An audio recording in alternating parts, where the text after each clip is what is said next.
My name is Connor Buffle. I'm working with CAD15 Consultants, and I'm going to be talking today about living with pain. So living with pain is a patient-reported outcome measure-based app for chronic pain researchers. The intention is to collect multidimensional pain data for clinical trials, so for interventional and non-interventional studies. And the objective is to de-risk investment in chronic pain interventions with better data. So with a bit of background, chronic pain is a significant global problem. So it cost the US $560 billion in 2020. There was also a 2020 meta-analysis that showed that current interventions in chronic pain are actually quite poor, especially over the long term. As you'd expect, there's a strong interest from pharma and biotech companies to develop novel interventions as well as outcome measures. So in 2019, there was 117 studies conducted in terms of chronic pain. And one of the biggest challenges is actually that chronic pain is hard to accurately measure. So as a couple of the questions noted, it's a subjective experience. It's inherently multidimensional, making it very difficult to measure when you're performing clinical trials. So unfortunately, current drugs have a limited treatment effect, and chronic pain costs are growing exponentially, in part due to inadequate measurement. So our use case is focused here on the right in interventional and non-interventional studies. There's some other indications, of course, that we could work in.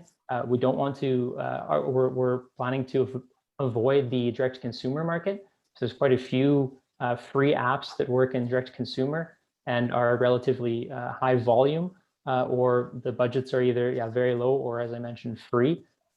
Also in the B2B2C space, we have several well-established competitors that have, like MMP has 2.5 million lives that they're already working with in Canada, and is a free app for patients that provides value to pain clinics as well as providers. So with those markets being relatively well addressed and low value, we're focused here on the interventional and non-interventional studies, just more of a premium market, easier to reach targets, and they have higher budgets.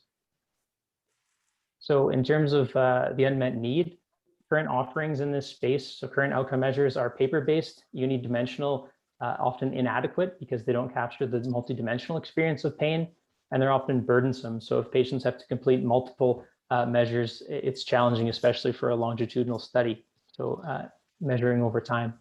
So what's needed is something that's scalable, user-friendly, multidimensional, that accurately reflects the real experience of chronic pain, and that's low burden and motivational for patients to complete.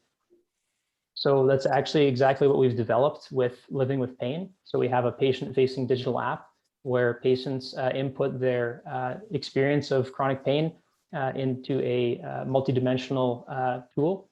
And then we also have a researcher-facing dashboard. So researchers are receiving live data from patients that are completing this digital app over time, and can access that in terms of e-trials, so trials that are completed electronically, or non-e-trials. So Living with Pain is scalable. It captures the multidimensional pain experience. It's validated. The underlying questionnaire is validated in 300 patients. It's low burden to complete for patients. It's compatible with existing clinical trial systems like electronic data capture, and it's compliant from a privacy standpoint and ensures that data is structured and can be easily analyzed by researchers. So our market strategy is to sell term licenses to pharma and biotech, so commercial or non-commercial researchers, or contract research organizations who provide services to those entities. And then they provide access to the app through something like the App Store to study patients. So the opportunity here is that we intend to sell licenses to non-commercial researchers for $50,000 from a term license perspective, and commercial researchers, $300,000 is our initial pricing. So we anticipate net revenue in 2026 to be 4.4 million, with potential to reach 8.4 million with additional use cases. Our development costs in the first year especially are focused on validation of the tool, so further optimizing and building out the software, and then validating it in chronic pain to ensure that we can attack this premium market. With that being said, we anticipate to be cash flow positive and profitable in 2024. So our team is myself, my business partner, Kevin Parker, and the inventor and CSO, Dave Walton. Our funding request is 1.75 million for 25% of the company. use of funds will go towards app development optimization and the validation that I mentioned in year 1. So in summary, there's a clear unmet need in the pharma and biotech market. Living with pain addresses the limitations of current offerings. We believe it's an attractive opportunity with potential for growth, and we have an experienced team and defined path to market. So thanks for your time, and I'd be happy to take any questions. Great, thank you, CAD15 consultants. Judges, who would like to go first this time? Eric, thank you. I'll go first. 1.75 million, what are you going to use that money for? So our intention is to ensure that we develop a software app that patients actually like. So user satisfaction, backend analytics to make sure that the researcher-facing dashboard is actually showing them the correct data. And because it's a premium priced product, we expect to need strong validation data to be able to sell it and ensure that pharma and biotech companies are on board with its added value.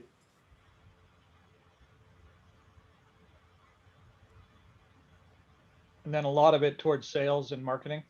Yeah, exactly. And then another chunk towards sales and marketing indeed to get to the targets. Have you talked with anybody about development and the costs in that regard? Not specifically. I think these costs are semi-realistic. The validation, of course, is a bit of an unknown. We kind of anticipated a larger validation cost just because we are premium priced. So we assume that if we were to sell it for 300K, that we would need strong validation data from a larger population. So that's where the majority of the cost is going. Thanks. Thanks, Eric. Lisa, Sydney? Sure. So I like the SaaS model here. I think that is the way to go with it. And I also like how you really identified your customer in the research area. And I appreciated your competitive slide to avoid the direct to consumer. It's typically very difficult to get IP for anything software related. What exactly do you think you could patent here?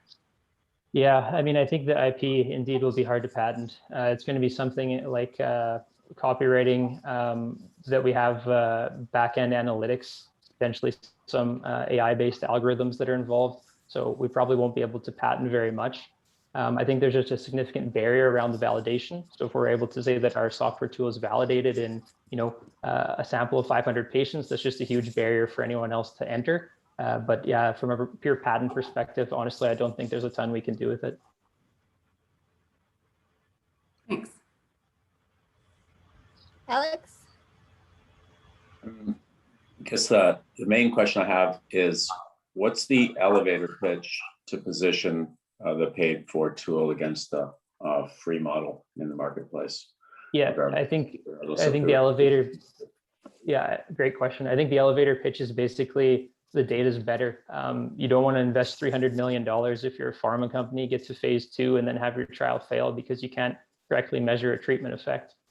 So if you have better data, you have higher probability of success, which means you've de-risked your investment. You haven't wasted 5 years of time and $300 million.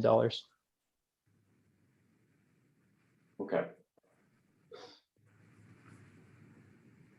Okay, thank you, judges, and thank you, CAD15 consultants. My pleasure. We're now finished with the pain management